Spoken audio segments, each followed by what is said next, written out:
Eukaryotic multi cellular थे। इनके अंदर जो लिविंग ऑर्गेनिजम्स थे वो यूकैरियोटिक थे और मल्टी सेलुलर थे। किंगडम मेटाफाइटा में प्लांट्स थे और किंगडम मेटाजोआ में एनिमल्स थे।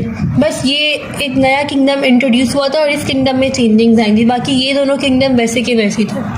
फिर इसके बाद 5 किंगडम क्लासिफिकेशन आई और रॉबर्ट विटेकर ने इस क्लासिफिकेशन को इंट्रोड्यूस करवाया था और इसने लिविंग ऑर्गेनिजम्स को 5 किंगडम में क्लासीफाई किया। इसने फंजाई को एक सेपरेट किंगडम में रखा। अब यहाँ पर जो फंजाई था वो किंगडम प्रोटिस्टा में था, लेकिन यहाँ पर फंजाई को एक सेपरेट किंगडम में रखा गया। इसके बाद this system of classification was based on, यानी 5 किंगडम क्लासिफिकेशन जो था वो 2 चीज़ों पे बेस करता था। एक तो cellular structure and body organisation पर और मोड ऑफ न्यूट्रिशन पर। Cellular structure and body organisation में आता है unicellular prokaryote, unicellular and multi cellular eukaryotes. Cellular structure and body organisation मतलब कि कोई भी लिविंग ऑर्गेनिज्म जो है उसकी बॉडी ऑर्गेनाइजेशन कैसे है, उसका सेलुलर स्ट्रक्चर कैसा है।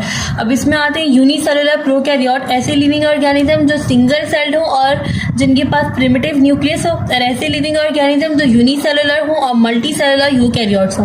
मतलब यूनिसेलुलर यूकैरियोट्स भी हो सकते हैं सिंगल सेल्ड हो लेकिन उनके पास जो न्यूक्लियस हो वह एडवांस्ड हो, और मल्टी सेलुलर भी हो सकते हैं कि जिनके पास न्यूक्लियस हो वो एडवांस्ड हो। तो इन दोनों बेसिस पर भी लिविंग ऑर्गेनिज्म को विटेकर ने क्लासीफाई किया था।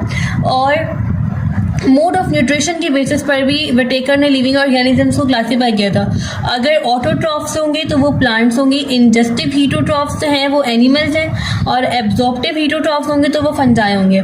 तो ये 5 किंगडम क्लासिफिकेशन विटेकर ने इंट्रोड्यूस करवाया था। 5 किंगडम क्लासिफिकेशन में लिविंग ऑर्गेनिजम्स को इस तरीके से क्लासीफाई किया था। किंगडम मोनेरा में ऑटोट्रॉफ्स भी थे और हीटोट्रॉफ्स भी थे। ऑटोट्रॉफ्स वो थे जो फोटोसिंथेसिस परफॉर्म करते थे और हीटोट्रॉफ्स वो थे जो एब्जॉर्प्टिव थे।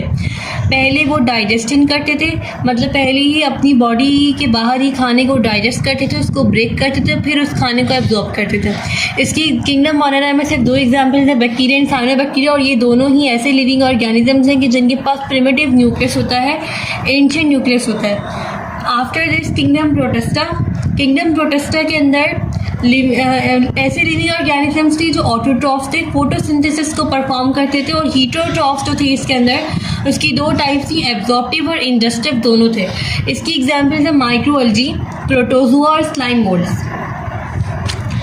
एंड देन किंगडम फंजाई के अंदर माइक्रो फंजाई थे, और किंगडम फंजाई जो है वो एब्जॉर्प्टिव हीटोट्रॉफ्स है। किंगडम फंजाई में जस्ट ऐसे ही लिविंग ऑर्गेनिजम्स थे जो एब्जॉर्प्शन करते थे, मीन्स कि वो एब्जॉर्प्टिव हीटोट्रॉफ्स थे। इसके अंदर आते हैं microfungi, macrofungi, slime and water moulds.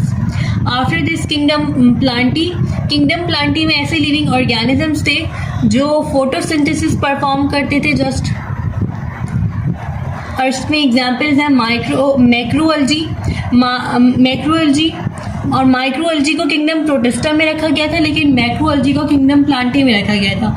And then bryophytes, pteridophytes, gymnosperms and angiosperms, ये सब किंगडम प्लांटी में रखे गए थे और ये सब फोटोसिंथेसिस परफॉर्म करते हैं। आफ्टर दिस किंगडम एनिमेलिया में जस्ट ऐसे लिविंग ऑर्गेनिजम्स थे जो इंजेस्टिव हीटोट्रॉफ्स थे, मतलब वो पहले खाने को इंजेस्ट करते थे फिर उसको अपनी बॉडी में लाकर उसकी डाइजेशन करते थे, उसको ब्रेक डाउन करते थे। इसमें आते हैं इनवर्टिब्रेट्स एंड वर्टिब्रेट्स के जिनके अंदर वर्टिब्रल कॉलम प्रेजेंट होता है, इनवर्टिब्रेट्स जिनमें वर्टिब्रल कॉलम एब्सेंट होता है। ये दोनों तरह के लिविंग ऑर्गेनिजम्स किंगडम एनिमेलिया में रखे गए थे।